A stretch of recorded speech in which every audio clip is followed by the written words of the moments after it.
Friends, நம்ம இன்றைக்கி கேழ்வரகு இனிப்பு அடை செய்ய போகிறோம்.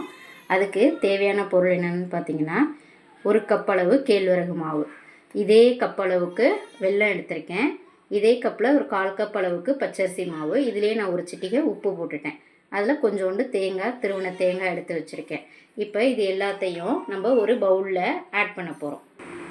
இப்போ ஃபஸ்ட்டு நம்ம கேழ்வரகு மாவை வந்து இந்த பவுலில் கொட்டிட்டோம். அடுத்து பச்சரிசி மாவையும் கொட்டிடணும். அடுத்து இந்த வெல்லம் திருவி வச்சுருக்க நம்ம சீவி வச்சுருக்க வெல்லத்தையும் இதில் போட்டுருவோம். அடுத்து இந்த திருவண்ண தேங்காய் எல்லாத்தையும் சேர்த்துட்டு நல்லா இதை நம்ம எல்லாம் ஒன்று சேர பெசரி விட்டுக்கணும். எல்லாம் எதுவுமே இது இல்லாமல் கட்டியெல்லாம் இல்லாமல் கொஞ்சம் நம்ம நல்லா பெசரி விட்டுட்டு கொஞ்சம் கொஞ்சமாக தண்ணி தெளித்து நம்ம ரொட்டி மாவு பிசைகிற பதத்துக்கு பிசைஞ்சுக்கணும். இதே கொஞ்சம் நம்ம தண்ணி ஊற்றி நம்ம தோசை மாவு இதுக்கு பண்ணிங்கன்னா நீங்கள் தோசை மாதிரி ஊற்றிக்கலாம். நான் இப்போ வந்து இதை அடை மாதிரி தோசைக்கல்லில் போட்டு தட்ட போகிறேன். ஸோ அதனால் கொஞ்சம் கொஞ்சமாக வந்து தண்ணி சேர்த்து நம்ம சப்பாத்தி மாவு பிசைகிற மாதிரி கொஞ்சம் இது பண்ணி ரொட்டிக்கு தட்ட போகிறேன்.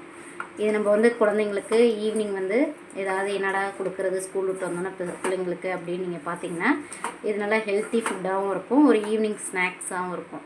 ஸ்கூல் விட்டு வந்தோன்னா நம்ம இதை கொடுத்துட்டு அவங்களுக்கு அதுக்கப்புறமேல் வந்து படிக்க வைக்கிறது கொள்வது இதெல்லாம் நம்மளுக்கு நல்லா ஈஸியாக இருக்கும்.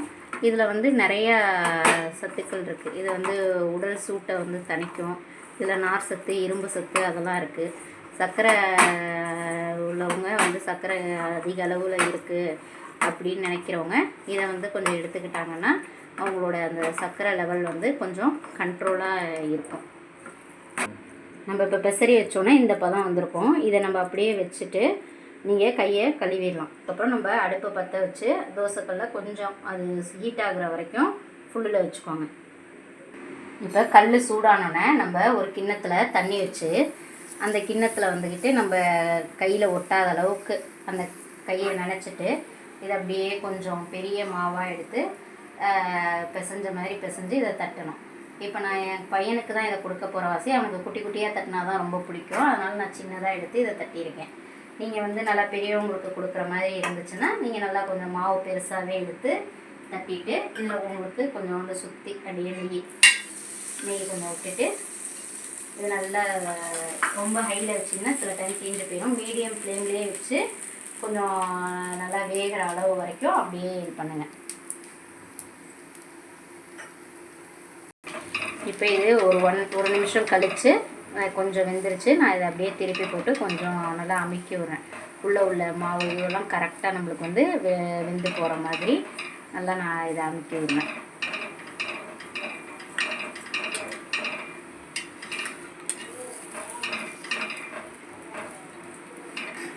இப்போ இது நல்லா வெந்துருச்சு.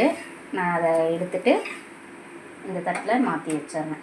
அதே மாதிரி நீங்கள் அடுத்தும் கையை ஈரத்தில் நனைச்சிட்டு ஒரு சின்ன உருண்டையாக எடுத்து நீங்கள் தோசைக்கல்லில் போட்டு அப்படியே ஒரு ரவுண்டு பதத்துக்கு நீங்கள் தட்டிட்டு அதே மாதிரி நீங்கள் வந்து நெய் கொஞ்சம் எடுத்து சுற்றி இது பண்ணிடுங்க.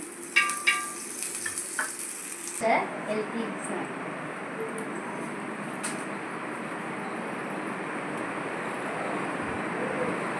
So yummy, it is healthy food.